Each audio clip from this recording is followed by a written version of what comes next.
This screwball governor in Illinois, this J.B. Pritzker guy, classic illustration of what's gone wrong with every aspect of the Democrat Party, liberal education. This guy just announced a new edict. I don't know how new it is.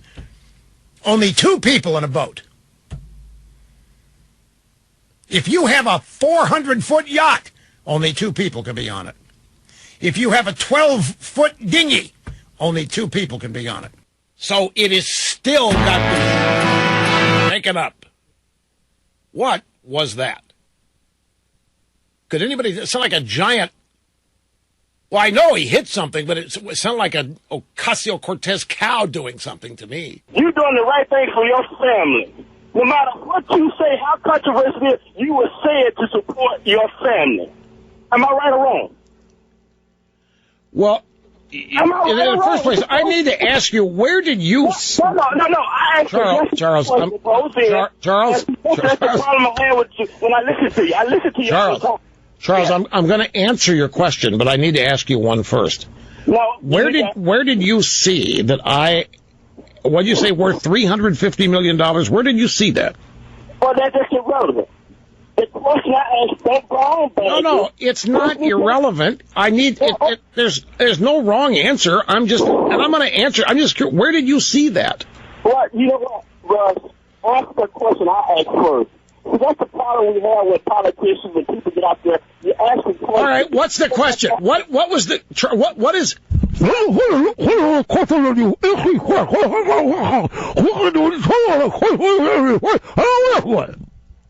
that's what I'm saying right there. Instead of answering the question, you want to make comments and jokes.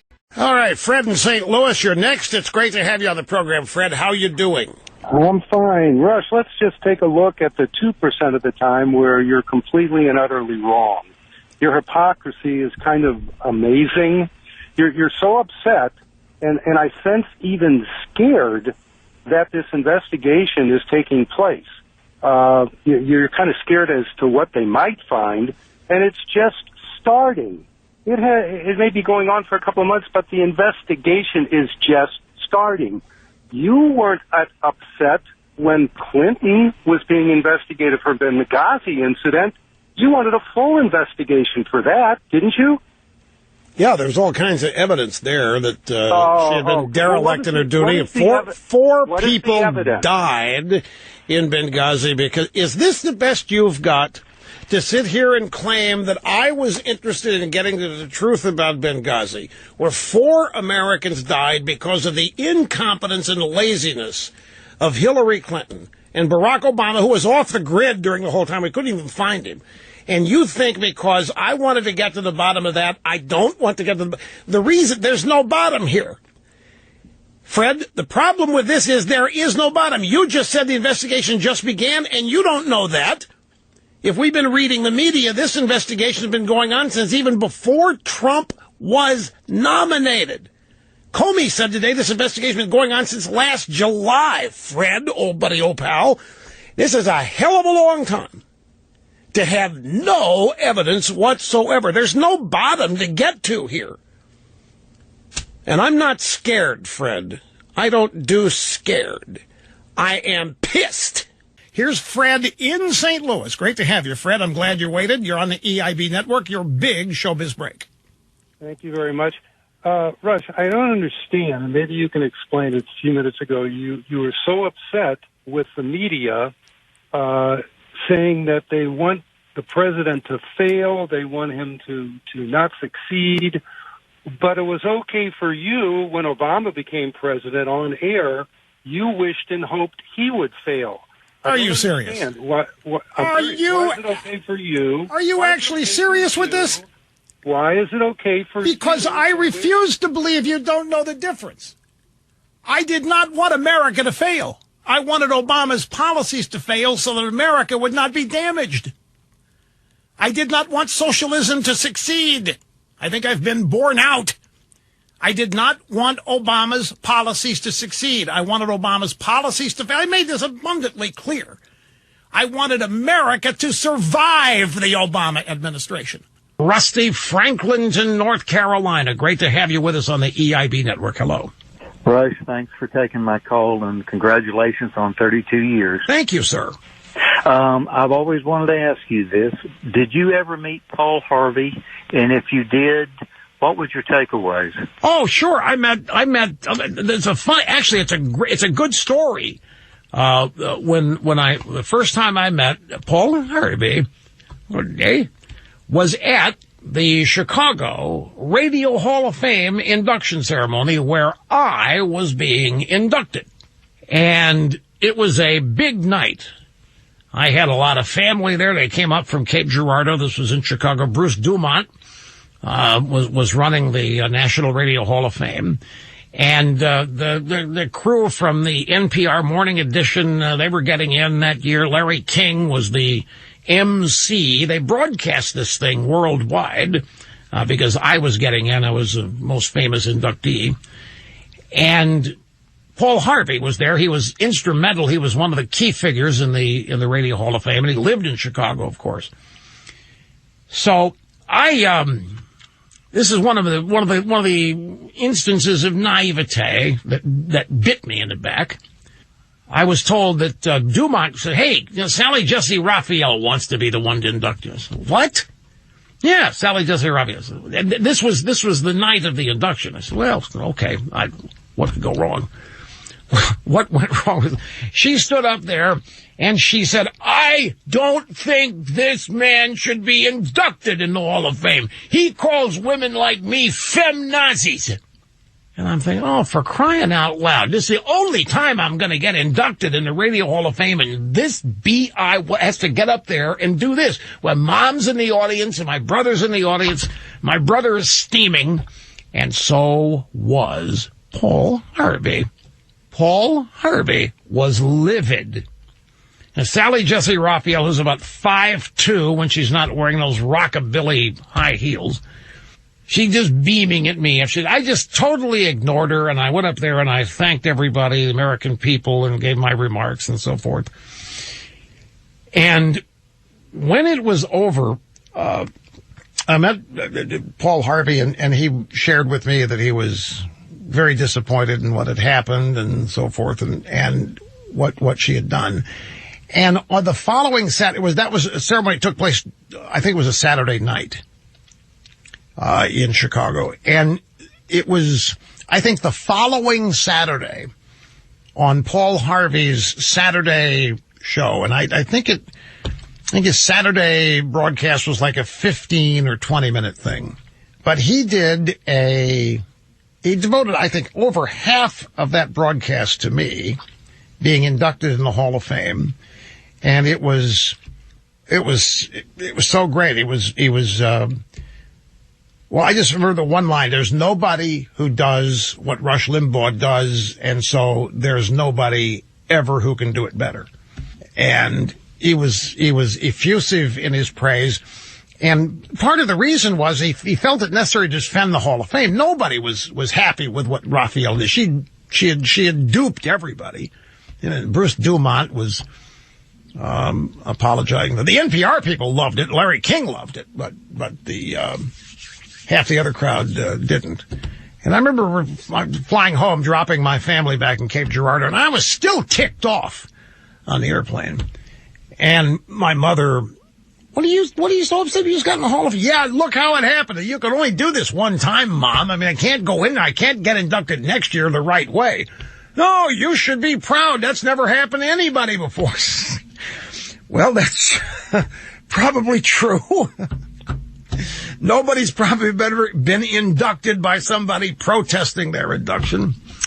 Although I think Marlon Brando came close to the Academy Awards one year. I don't know, but she always had a unique positive way at looking at things. So I don't know where she is. Look, my TV show was taped in the same building, in the same floor that her stupid show was taped on. And there was somebody on her staff, I still don't know, you may know who it was. There was somebody on her staff who surreptitiously, privately and secretly, got us a photo of Sally Jesse Raphael without any makeup. And now, I don't want any of you ladies getting upset with me here. This came in over the transom. And I know it's not polite to comment on such things, but I don't think I have ever seen in a single human being a starker contrast between makeup and no makeup as was exhibited by in that picture of Sally Jesse Raphael. And I think, correct me if I'm wrong, I think that picture ended up in a television. I think a switcher made a mistake, and that picture was up there for like 10 seconds. A mistake before we realized it. And yeah, it's strange the way things work out. Okay, let's get to Meryl Streep. We've got some people on hold who want to weigh in on it as well. It's a special kind of stupid. Come on, Rush, they can't take them. Folks, the Reverend Jackson himself has personally suggested that government actually confiscate everybody's pensions. He says there's trillions of dollars there. We need it. We need it for benefits. Don't think that can't happen. This is the guy that was running around taking cruise signs down, ripping them up out of yards. And this still shot, he is storming the cruise supporter who's holding the camera. He actually got within 2 inches of the camera. I didn't still shot that for you because all you would see is the guy's flaring nostrils. But this guy is out there following cruise people around, taking the cruise yard signs out, and then threatening cruise supporters who videotape him doing this. By the way, this guy, it's a long-haired, maggot-infested rock and roll type. You can see that. Why aren't people standing up in mass outrage over the man's property being invaded and damaged by a bunch of long-haired, maggot-infested, dope-smoking protesters? It's just that Sevi's birthday had nothing to do with Jose winning this, or with Sergio winning this, but everybody hoped, they want to believe that there was an extra inspiration for it. Okay, that's it. I'll be prepared. Yes, I did. I'm going to get beat up like you haven't seen for this. Well, by all the left-wing comedians, there's going to be, Rush, have you no soul? Do you have no soul? Do you have not 1 ounce of compassion? Not one? Do you have to find a liberal communist behind every golf? Some such thing. And this isn't like with liberalism or communism. This is how media works. How media manufactures stories and plugs everybody into it, whether they want to be part of it or not. We're going to join the Trump press conference now. It's a work of art. It is an absolute work of art. We're near the end of it, so here we go. Want to see what was happening with the Supreme Court.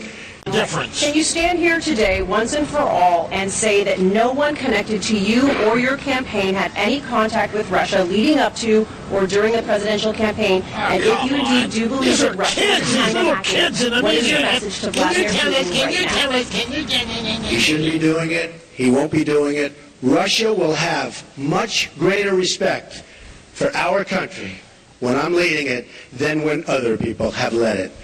You will see that. Russia will respect our country more. Right on. He shouldn't have done it. Right on. I don't believe he'll be doing it more now. Right on. We have to work something out, but it's not just Russia. Right on. Take a look at what's happened. You don't report it the same way. 22 million accounts were hacked in this country by China.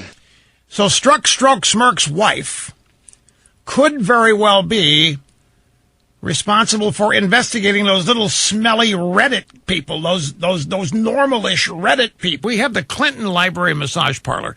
Can you imagine what the traffic is to the Clinton Library Massage Parlor? Not much, because you have to have a special admission ticket for the massage parlor part.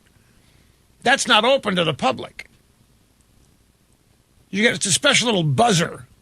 You know, you put in the palm of your hand, and you have to tell the right person, I'm here for visit the massage parlor. And if it buzzes, you get in. If it doesn't buzz, you don't get in.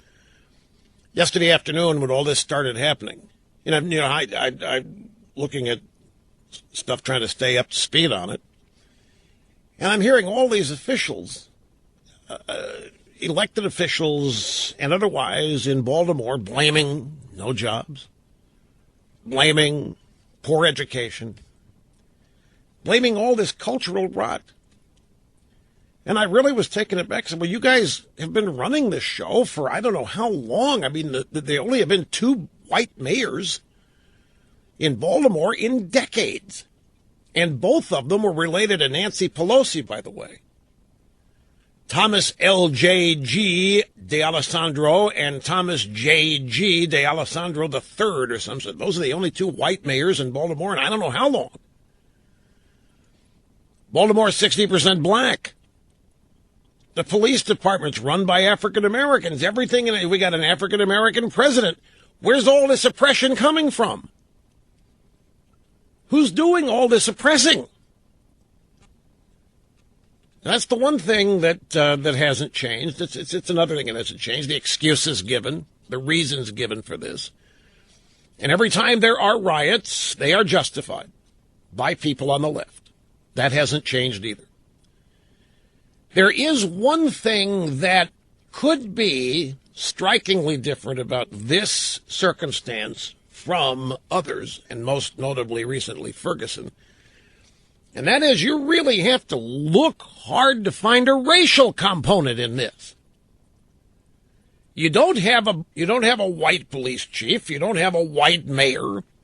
You don't have a white cop that gunned down a supposed innocent